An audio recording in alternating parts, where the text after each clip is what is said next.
Friends, welcome to my channel. स्वागत है आप लोग का मेरी चैनल में। सो गाइस, बजट के अंदर पावर सेक्टर के बारे में डेफिनेटली आपको कहीं ना कहीं कुछ ना कुछ एक्सपेक्टेशन तो होगी। तो ये चीज़ें हमें ज़रूर सुनने को मिल भी सकती है कि बजट के अंदर क्या क्या चीज़ें रखी जा रही, सरकार क्या क्या चीज़ें कर रहे हैं। तो गाइस, फिलहाल तो अभी मैं एक बहुत इंपॉर्टेंट आपके लिए लेकर आई। फिलहाल आप ये सब चीज़ें चेक करके पढ़ के चल सकते हो। एंड एक और चीज हमें बजट के लिए या सरकार की तरफ से आती हुई देखने को मिल रही है कि पावर कंपनी को लेकर सरकार की ओर से एक बड़ा आदेश है कि राइटर्स की खबर के मुताबिक है। ये भी देखो, ये चीजें आर्टिकल्स हमारी ये न्यूज के थ्रू ही पता चलती है ना। देखिए, भारत सरकार ने कहा है कि कंपनियों को ना जो भी उपकरण खरीदने हैं उसके लिए आदेश उनको दे, जो भी इक्विपमेंट चाहिए। तो कोयला पावर प्लांट लगाने के लिए कंपनियां बड़ी बड़ी मात्रा में इक्विपमेंट्स खरीदती हैं। पावर कंपनी को कुल मिलाकर 33 अरब के इक्विपमेंट्स खरीदने का एक निर्देश दे दिया गया है सरकार की तरफ से।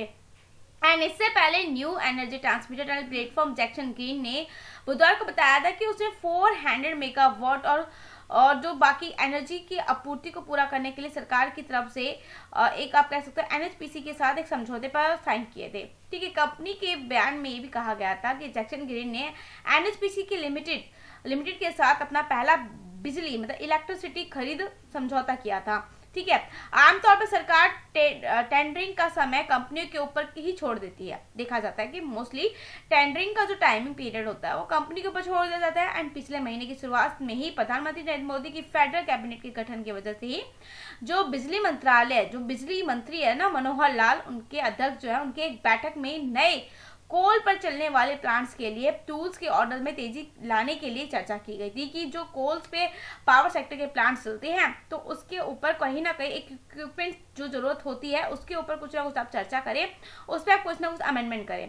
तो पिछले बीते साल के 10 गीगावाट के ऑर्डर को छोड़कर देश ने पिछले सालों में सालाना लगभग 2 से लेकर 3 गीगावाट क्षमता मतलब कैपेसिटी के लिए टूल्स का ऑर्डर दिया था। ठीक है, एंड गाइस अब देखो, अभी भी कहीं ना कहीं वो दे रखा ही है उन्होंने।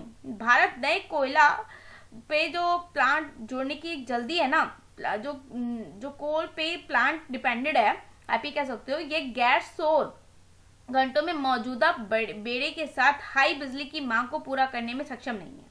ठीक है, ये जो प्लांट है जो कोयले पे आधारित है वो क्या है, घंटों में जो शोर मतलब बिजली का उत्पन्न करने में, उसकी मांग को पूरा करने में वो इतना सक्षम नहीं है।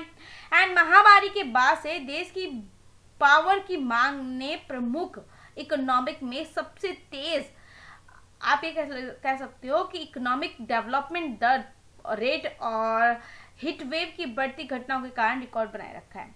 मतलब एक तरीके से बना सब बोल सकते हो, जब महामारी आई थी तब ये एक दौर बन गया था तो वो सब चीजें बनाए रखी थी। ठीक है, एंड एनएचपीसी एसजेवीएन के शेयर दौड़े। बिजली कंपनियों से जुड़े स्टॉक्स की बात कर रही हूँ मैं, आपको ये बात तो समझ में आ गई होगी ना। जब महामारी आई थी तो लोग घर के अंदर थे तो सब भाई बिजली यूज कर रहे थे, जिसकी वजह से किनको ज्यादा फायदा हो रहा था, बिजली का जो ज्यादा जनरेटिंग करते हैं, जो डिस्ट्रीब्यूशन करते हैं, एनएचपीसी एसजेवीएन कंपनीज को बहुत फायदा हुआ था।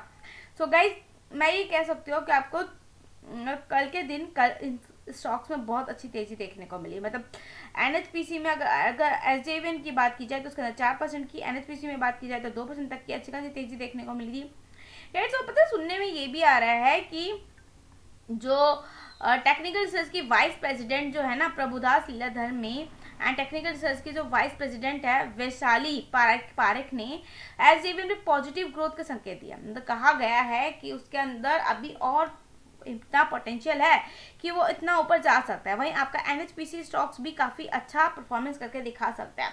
तो पावर सेक्टर के अंदर दो कंपनीज जो बहुत ज्यादा बूस्ट करने वाली हैं वो एनएचपीसी है, एसजेवीएन, आप उसको रडार लेवल पे लेकर चल सकते हो। एंड गाइस देखिए, ये भी कहा जा रहा है कि ahead of a union budget report suggest that power sector is a priority.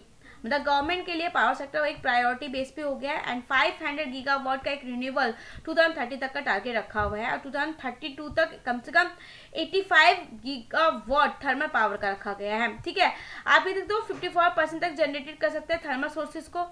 And 444 gigawatt देखने को मिलता है। बजट में major challenges in power sector को बहुत बड़ा एक मेजर चैलेंजेस देखने को मिला, बूस्ट कैपेसिटी देखने को मिल रही है। तो ये चीजें आप इसमें स्टडी करके चल सकते हैं कि क्या क्या इन लोगों ने बजट में पेश करा है सरकार, मतलब जिससे कि पावर सेक्टर ने, जिससे कि सरकार इस पे थोड़ा सा विचार करे और कहीं ना कहीं आपको एक नया कैपेक्स और नई एक इम्प्रूवमेंट, एक नई ग्रोथ देखने को मिल सकती है। बाकी गाइस मैं आपको ये कहूंगी खुद से स्टडी करो, चेक करो, देन इन्वेस्ट करो। यहाँ पर नए हो तो लाइक सब्सक्राइब करना मत भूलिए। Good bye guys, thank you, मिलेंगे नेक्स्ट वीडियो में।